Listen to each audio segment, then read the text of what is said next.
Welcome to a TLDR MoP guide for Vizier Zor'lok, for any casters who love mechanics that make you move. Zor'lok is the first boss in Heart of Fear and has two phases. In phase 1, he jumps between 3 platforms every 20% health, using a different ability on each platform. On every platform, Exhale is channel damage on someone that needs to be soaked by the tank or they'll become a ragdoll, and Inhale buffs the Exhale damage each cast, so tanks should pop something at 3 stacks to survive. On the left, Attenuation sends out sonic waves, so run with the spiral or you'll get clapped. On Heroic, it also sends out green orbs, so if you don't move, you'll be eating shit. On the right platform, Force and Verve is heavy channeled raid-wide damage, so stand in the safety bubbles to hide like a little bitch, but they only hold 9 people, so split the raid between them and pop a healer CD to survive. On Heroic, the bubbles only hold 7 people, but you do get 4, so assign bubble groups to make it easier if your raiders can follow basic instruction. And on the far platform, 5 people get MC'd that break at 50%, so stun them and combust, kill them all, then teabag or clam dip their corpses. And next time just break them out because your raid leader got mad. After each jump, he casts Song of the Empress, so pop some speed and interrupt it before it finishes or you'll be wiping. On Heroic, each jump leaves behind an echo that needs to be tanked and casts that platform's ability.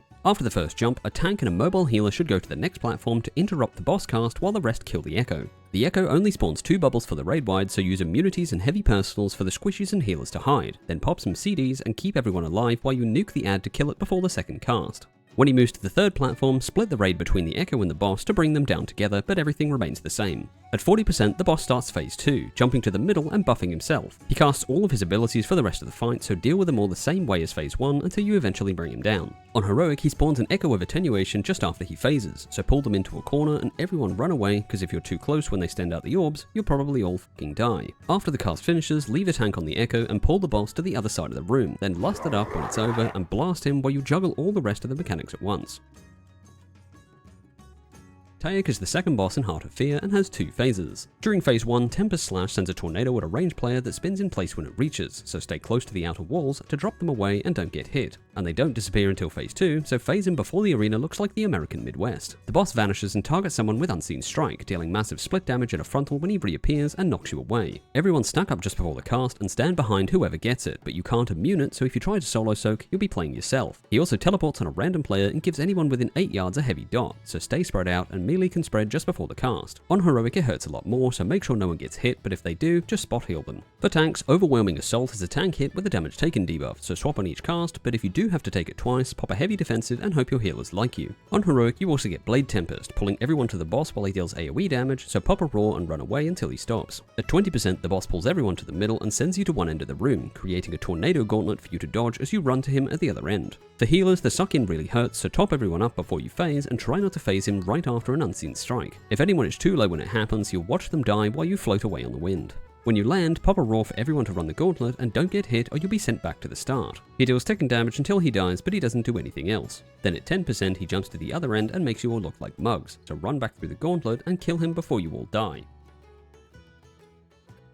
Garalon is the third boss in Heart of Fear and only has 1 phase. The boss can't be tanked, but fixates whoever has pheromones, a stacking debuff that deals ramping raid-wide damage and makes you drop pulls, so kite him around the edge and stay out of his range, but he is slow as fuck. Swap the debuff by standing on top of who has it when the stacks get too high, roughly 12 to 20 stacks depending on how giga your healers are. The stacks take a while to drop, so you'll need a bunch of ranged DPS to rotate kiting, and you take a hit of raid-wide each time you swap, so pop a healer CD for each one. If you have high stacks and you take the debuff, you'll probably all fucking die, and if you're under the boss, you'll be one-shot, so face hitting isn't recommended. On Heroic, the stacks last the whole fight, so you'll need as many as you can to rotate in, and the more stacks they can take, the less you'll need. Also on Heroic, he casts Crush every 35 seconds, so make sure you have some healing to send each time. Killing his legs gives him a slow and deals 3% of his health each time for cleave DPS to feel useful, and they respawn throughout the fight, just avoid killing the leg that's always in the shit. Merely follow the legs and cleave while ranged and healers stack in the middle and focus the boss. And lastly for tanks, Frontal Swipe needs to hit at least 2 people or it hits the raid, so stand in front of the boss and make sure it hits you. And if you wanted something else to do, you can AFK Slayer quests. On normal, you do this the whole fight until the boss hits 0, but on Heroic at 33%, the boss stops fixating the debuff target and now needs to be tanked. Healers focus the tanks because they'll be getting trucked and the raid-wide damage will keep happening. The debuff hangs around, so you need to keep swapping it and dropping the pulls, just don't do it in the group.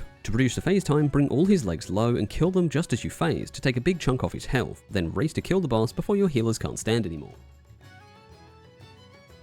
Mel'jarak is the 4th boss in Heart of Fear and has one phase with a bunch of adds. Before the fight, pick up the spears and CC one of each add to make shit easier, and each group shares health so they'll all die together, just don't break the CC. Take 2 tanks, pull everything into a death ball away from the CCs, and grab aggro on everything as fast as you can while you AoE them down. Amber Shapers trap people and anyone nearby, so click the pods to free your friends and don't stack. They also give a 5-stack dot that drops shit when you move, so drop it at the edge. Battle Menders buff everything, so use Master Spell for an easy life, or just spam Purges until it's gone. Assign 1 kick per Mender for their heal, so if it goes off, you'll know who to bench. And Battle Masters all charge on one person, which really hurts, so if you have quick fingers, pop a personal and healers top them up. When a set of adds die, the boss deals and takes more damage, so when they're all dead, pop blast and blast the shit out of the boss. The boss casts Rain of Blades, raid-wide damage that hurts when he's buffed, so pop a CD. Whirling Blades shoots at a random range, so dodge it if you can and don't get hit on the way back. Range should spread around half the boss with melee on the other side so it doesn't hit extra people. At 75%, he starts dropping wind bombs under ranged players that explode if anyone gets too close, so move to the side when they appear and try to min-max the space as they don't disappear.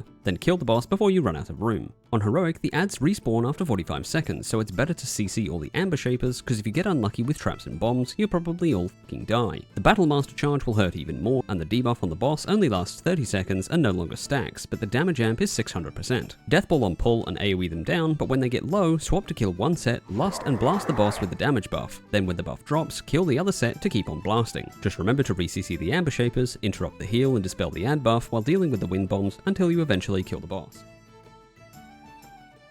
Unsok is the penultimate boss in Heart of Fear and has 3 phases. Amber Scalpel chases someone with a laser, so get the fuck out and kill the adds that spawn. They explode when they die, healing nearby adds and dropping a pool, so split them up if you can. For healers, Parasitic Growth is a dot that hits harder if you heal it, so only heal it if they're about to die. Move out of the group to dodge AoE heals, don't take extra damage, and use personals to stay alive. The main mechanic is Shape Life, making someone a golden boy and hostile to everyone, giving you an energy bar and a few abilities. Use Amber Strike on the boss to give him a stacking damage taken increase, and struggle for control when you start casting Amber Explosion, which is raid-wide damage that healers won't like. If you run out of energy, you'll go nuts and kill the raid, so use Consume Amber to eat an ad pool to regain 20 energy and 5% health. And to return to normal, you need to be below 20%, so the raid does need to hit you, but don't leave until someone else is about to be gold to keep up the debuff stacks on the boss. During phase 1, it only targets the main tank, so taunt swap and break free just before the next cast, and in phase 2, it targets everyone except the tanks. At 70%, you'll start phase 2, the boss becomes immune and summons a Big Boy.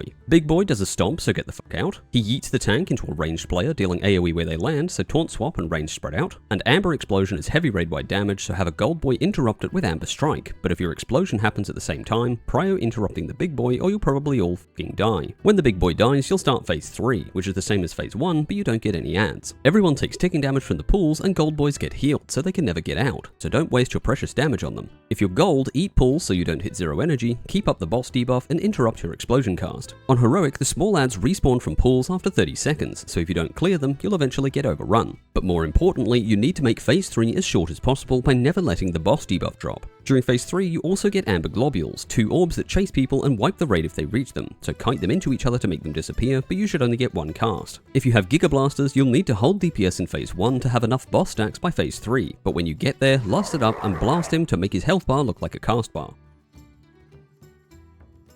Shek'zeer is the final boss in Heart of Fear and has 3 phases, with phase 1 and 2 rotating every 2.5 minutes until you reach 30%. During phase 1, tanks get a debuff that mind controls you at 5 stacks, so swap on 4 or get benched if that's too hard. Dread Screech is splash damage on a random range, so spread 5 yards. Dissonance Fields spawn in 2 at a time and explode when they die, depleting health over time. Anyone who gets Cry of Terror deals raid-wide damage, so run inside a field to deplete its health instead. And if you're about to die, jump out for some heals because you can't cast into or out of it. Always stand in the same field to stagger the explosions and pop a healer CD for each one. On Heroic, one field gets corrupted, dealing more raid-wide damage, so this is the one you should deplete first. After 2.5 minutes, the boss leaves and spawns a bunch of adds. Reavers have a frontal, so face them away, and they throw out poison bombs for healers to press buttons. They also give the tank a dot that buffs anyone nearby, but it's not super important unless you want to int the raid for passes. Windblades deal heavy damage, so run away if they fixate on you, and interrupt dispatch whenever they cast. They also throw out orange goo that you need to make traps, so have 2 people pick one up and run into each other to create a resin pool. Keep taking the goo to the pool until they create a trap, stunning and damaging any ad that walks into it, so use these to kill the Reavers before the boss returns, and if you accidentally trap a Windblade, you might as well call a wipe. Have one tank take both Reavers away, grip the blades together, lust it up, and AoE blitz them down. Assign people to create traps as soon as they can while they're alive, but kite one blade away so it still spawns the goo to make them. When the boss returns, you'll start phase 1 again, so make sure you've killed the ads or you'll be in for a bad time. Keep going until you hit 30%, but make sure you clear the dissonance fields before you phase, even if you have to stop DPS. During phase 3, the boss gains new abilities but keeps the tank swap, so everyone's stacked behind the boss and healers get ready for a shit show. Amassing Darkness is damage on a random target, hitting one more each cast until everyone takes it. And every few seconds, Calamity deals 50% of everyone's remaining health as if you needed more to panic heal. Rotate healer CDs, but you'll be spam healing everyone throughout the phase. The boss does a frontal on a random target, so run through the boss and don't get hit. And Visions of Demise make a bunch of people fear anyone nearby when it goes off, so move out of the group, don't stack, and drop a Tremor Totem. On Heroic, you also get Heart of Fear, a floating orb that laser beams someone every so often. It hits the first person it touches, so have the off-tank stand between the beam to soak the damage, just reposition when you need to dodge and don't hit the healers. If you can survive phase 2 without it, you can save Lust for the start of phase 3 to make it a bit easier, but if your healers can struggle through it, you'll eventually kill the boss. And that's it, congrats on killing Shek'zeer and clearing Heart of Fear, a more intense end boss than usual to punish your healers. A big thanks to Renari from my guild for helping me get these out in time, so drop some love for him down below. If you want some extra info on the fights, you can become a member to get access to my Scuffed Ass guide notes, but at least some people find them useful. Like and subscribe if you enjoyed. I'll catch you in the next one.